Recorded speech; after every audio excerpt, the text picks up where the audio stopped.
Hello guys, kepada korang di luar sana yang kaki gaming, korang kumpul dekat dalam video ni. Aku ada satu barang yang aku beli daripada TikTok Shop, iaitu penyejuk handphone guys. Pada bateri handphone korang yang cepat panas tu, ini memang sesuai untuk korang. Right, jom kita buka tengok dalam kotak ini guys. Alright guys, jom kita buka tengok kotak penyejuk telefon ini. Wow, ini adalah penunjuk telefon untuk korang yang kaki gaming.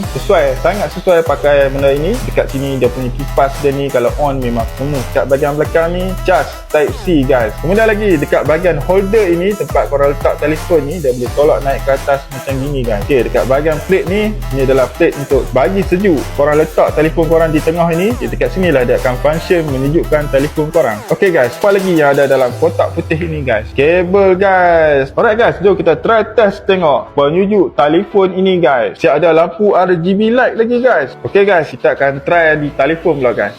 Ini adalah function dia bila korang lekat dia punya coolant ni dekat telefon korang. Menarik guys, kalau korang berminat dengan radiator coolant, korang boleh tekan di beg kuning guys.